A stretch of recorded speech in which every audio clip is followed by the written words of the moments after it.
Okay, so let's dive in. We've got these excerpts here from Darren Hardy's book, The Compound Effect. Mhm. And our goal really is to kind of unpack the core ideas, right?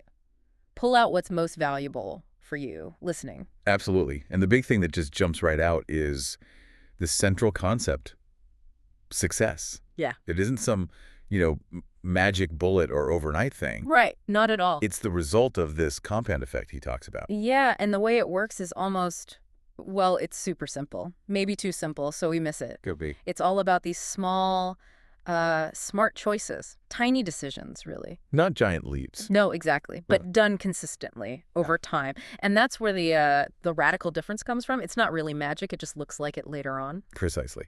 We're sort of conditioned to want the big instant win, aren't we? The quick fix. Totally. But the real power, it's in that steady, sometimes almost invisible progress. Like that magic penny example he uses. It's brilliant. Yeah, that really illustrates it. Okay, so Yeah. $3 million cash right now. Or one single penny that doubles every day for 31 days. And I mean, the $3 million sounds amazing up front, doesn't it? Oh, yeah, definitely tempting. And for a while, it looks like the right choice. Day 10, the penny's barely worth $5. Right. Even day 20, it's only, just over $5,000. You'd be feeling pretty good with your millions by then. But then that compounding kicks in hard. Day 30, suddenly the penny is worth over $5 million.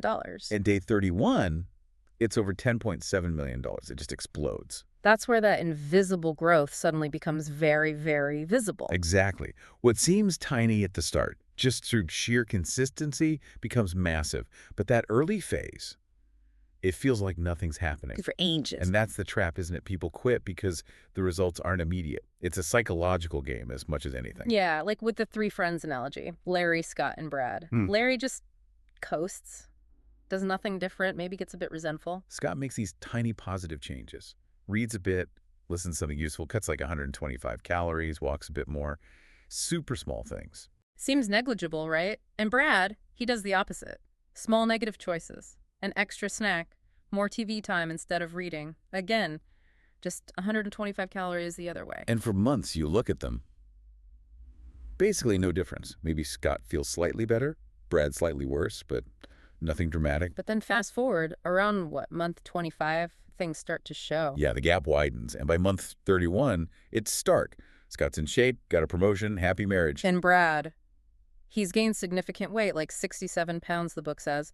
Unhappy at work, marriage is rocky. And it wasn't just the weight gain itself causing all the problems for Brad, was it? No, that's the ripple effect point. That small food choice day after day. Made him sluggish. Right. Less energy for his wife, less positive mood because, no exercise endorphins. Leading to grumpiness, criticism. Which pushes his wife away. It all cascaded from one seemingly tiny unconscious habit. Which brings us to maybe the most actionable thing in the book, tracking. Just keeping a scorecard. Ah, yes. This is huge because it forces you to actually see those unconscious habits. You can't manage what you don't measure. Right. It's that simple. If you don't know you're doing it, how can you change it? Hardy talks about tracking his own spending, wasn't it? And being kind of horrified. Yeah, realizing where his money was just evaporating on little things. And the act of just having to write it down made him stop. Awareness drives change. It's like that $4 coffee example, too. Seems trivial day to day. $4, what's that?